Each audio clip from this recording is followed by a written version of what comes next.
Forget all the talk about a Denver Nuggets repeat. The Minnesota Timberwolves had them surrounded and locked down. The Wolves smelled blood, and the feeding frenzy was on. The Timberwolves' swarming defense bottled up the best pick-and-roll combo in the league. Not long ago, the Nuggets were looking like a team on a mission after they disposed of LeBron and the Lakers in 5 games. So you might be asking, did the Nuggets all of a sudden forget how to run their offense that won them 57 games this season? No, not at all. But what they did offensively with ease against a middle-of-the-pack Lakers defense, they could not do against a Timberwolves defense that was the league's top-rated defense all season long and has only gotten stronger in the playoffs. So have the Timberwolves finally arrived? Are the Nuggets a one-hit championship wonder? This wild series is still ongoing, but we'll have the answers to those questions and a lot more very soon. Timberwolves coach Chris Finch unleashed a brilliant defensive strategy that had the Nuggets on their heels right from the start of Game 1 of the series. Minnesota has the luxury of having enormous size in their starting lineup. This was critical as they used one big man, usually Karl-Anthony Towns, to stay on Nikola Jokic and shadow him at all times. This even included pick-and-roll plays, which is Jokic and Jamal Murray's bread and butter. Towns could ignore Murray's roll to the basket because Minnesota's other big man, Rudy Gobert, was stationed near the basket, roaming off Aaron Gordon and freed up to help as Gordon is Denver's weakest outside shooter, knocking down only 25% from three-point range in the playoffs. The Wolves were fine with gambling on Gordon taking outside jumpers if it meant that the lane was clogged for Jokic and Murray. This defensive two-man game Minnesota played with their bigs has been tried before with limited success. The Lakers and Sixers have both attempted it against Denver in the past, but neither of those teams could deploy the now 4-time Defensive Player of the Year Gobert, who has the quickness and length to clog the lane and force off-balanced and rush shots. And as if having Towns and Gobert wasn't enough length, Minnesota brings newly crowned 6th Man of the Year Naz Reid off the bench. Reid is quick enough to stay with any of Denver's frontcourt players, and his 40% three-point shooting forces his defenders far away from the basket. The Timberwolves' strategy of shadowing Jokic with one big man while sending a second big to basically patrol the lane worked more times than not. And if the objective was to disrupt the Nuggets' flowing offense, it worked like a charm.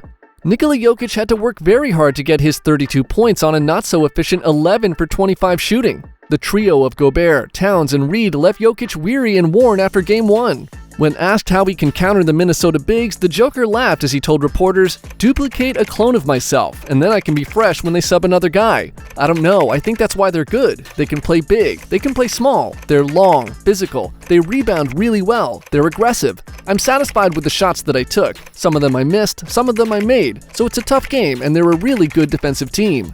That said, the signature defensive play of the game for the Timberwolves in Game 1 did not come trying to defend a crafty Jokic shot in the paint, but rather it was a broken-up lob from Jokic intended for the high-flying Aaron Gordon. Rudy Gobert sniffed it out instantly and swatted the ball away. Anthony Edwards gathered the loose ball and took off for a coast-to-coast drive that ended in 2 made foul shots that expanded the Minnesota lead to 7, essentially sealing the win for the Wolves. While Minnesota's defense was sensational, make no mistake, the series opener was about their budding superstar Anthony Edwards above all else. His first 6 minutes were spectacular as he scored 11 of his 43 points during Minnesota's 18-4 start, while hounding the Nuggets' Jamal Murray, who finished with 17 points to go with a forgettable -22 rating as he struggled to play through the calf injury that's clearly still a problem. Edwards' fourth quarter was nearly as good, 12 points on 4 of 5 shooting, with no play more so than the Michael Jordan-esque spinning fadeaway that he buried over Kentavious Caldwell-Pope to put the Timberwolves up 11. Edwards savored every moment of the Game 1 victory, explaining afterwards, "I mean, I lost to these guys last year, and they're the defending champs. They're a hard team to beat, a great team with great players. They've got the best player in the league with Nikola Jokic. To me, they've got the best closer with Jamal Murray, best three-point shooter with Michael Porter Jr., so it's tough to beat this team." Ant-Man also understood the challenge at hand, and that the Wolves needed a total team effort to take on the defending champs. He added, "It's not just my mentality, it's the team mentality. We come in and you know it's going to be a war. We just play within the game and just stay within the game. They make runs. We've got to make our runs. It's a fight. It's going to be a fight." Game 2 was even crazier, with the suffocating Timberwolves defense holding the Nuggets to 80 points. And this was without Rudy Gobert, who missed the game due to the birth of his son. Minnesota continued to have Towns or Reid shadow Jokic all over the court. Most observers figured Jokic would find a way to break out in Gobert's absence, but he was held to a very pedestrian 16 points on 5 for 13 shooting. Reserve forward Kyle Anderson stepped into the starting lineup and provided crucial help in the front court, contributing 6 points to go along with 9 rebounds and 8 assists. But the game's biggest development was how the Minnesota defense preyed on a wounded Jamal Murray who was hobbled by a calf injury. The Wolves broke Murray and the Nuggets' will in the second quarter and never looked back. With Minnesota's lead already 33-20 and the jaws starting to lock, Murray grabbed a defensive rebound and turned to shift into offensive mode. Nickeil Alexander-Walker got right into his grill before he took his first dribble, riding Murray's left hip up the court. As he approached the midcourt line, the pack started to assemble. Jaden McDaniels left his man and Alexander-Walker was able to force Murray to stumble as he tried to advance the ball. With his back to the Nuggets basket and the rest of his teammates out of his line of vision, McDaniels pounced on him.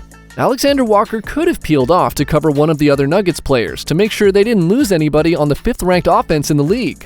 But Alexander-Walker could see that Murray was compromised, so he joined McDaniels on the hunt. Two of the best perimeter defenders in the league engulfed Murray, who writhed frantically looking for an escape route.